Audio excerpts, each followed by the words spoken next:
ಕುಂಭರಾಶಿಯವರ ಜೀವನದಲ್ಲಿ ಮನೆ ಒಂದು ವಿಶೇಷ ಕನಸು ಮತ್ತು ಆರಾಮದಾಯಕ ತಾಣವಾಗಿರುತ್ತದೆ. ಈ ಕನಸನ್ನು ನನಸು ಮಾಡಲು ಜ್ಯೋತಿಷ್ಯ ಹೇಗೆ ಸಹಾಯ ಮಾಡುತ್ತದೆ ಎಂದು ನೋಡೋಣ.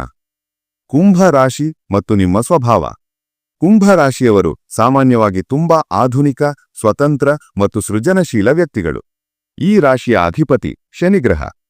ಶನಿಯು ಸಮಾಜ, ಜನಸೇವೆ ಮತ್ತು ಹೊಸ ಆಲೋಚನೆಗಳ ಪ್ರತೀಕ. ಹಾಗಾಗಿ ನೀವು ಯಾವುದೇ ಕೆಲಸ ಮಾಡಿದರೂ ಅದರಲ್ಲಿ ವೈಶಿಷ್ಟ್ಯತೆ ಮತ್ತು ಹೊಸತನವನ್ನು ಬಯಸುತ್ತೀರಿ. ಮನೆ ಕಟ್ಟುವಾಗ ಅಥವಾ ಖರೀದಿಸುವಾಗ ಅದರ ವಿಶಿಷ್ಟ ವಿನ್ಯಾಸ ಮತ್ತು ಸೌಕರ್ಯಕ್ಕೆ ನೀವು ಹೆಚ್ಚು ಮಹತ್ವ ನೀಡುತ್ತೀರಿ. ಮನೆ ಕಟ್ಟಲು ಶುಭ ಸಮಯ. ಕುಂಭರಾಶಿಯವರಿಗೆ ಮನೆ ಕಟ್ಟಲು ಅಥವಾ ಖರೀದಿಸಲು ಅತ್ಯಂತ ಶುಭ ಸಮಯವೆಂದರೆ ನಿಮ್ಮ ಜಾತಕದಲ್ಲಿ ಶನಿ ಮತ್ತು ಗುರುಗ್ರಹಗಳ ಸ್ಥಾನಗಳು ಬಲವಾಗಿದ್ದಾಗ. ಗುರುಗ್ರಹವು ವಿಸ್ತರಣೆ ಮತ್ತು ಸಮೃದ್ಧಿಯನ್ನು ಸೂಚಿಸುತ್ತಾನೆ.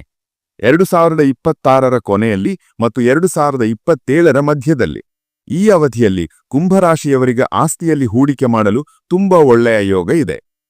2026ರ ಕೊನೆಯಲ್ಲಿ ಶನಿ ಮತ್ತು ಗುರುಗ್ರಹಗಳ ಅನುಗ್ರಹದಿಂದ ಉತ್ತಮ ಫಲಿತಾಂಶಗಳು ಸಿಗುತ್ತವೆ.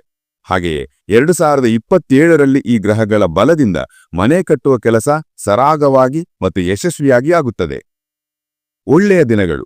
ನೀವು ಮನೆ ಕಟ್ಟಲು ದ್ವಿತೀಯ, ಪಂಚಮಿ ಮತ್ತು ದಶಮಿ ತಿಥಿಗಳನ್ನು ಆಯ್ಕೆ ಮಾಡಬಹುದು. ಜೊತೆಗೆ ಶನಿವಾರ ಮತ್ತು ಗುರುವಾರಗಳು ಕೂಡ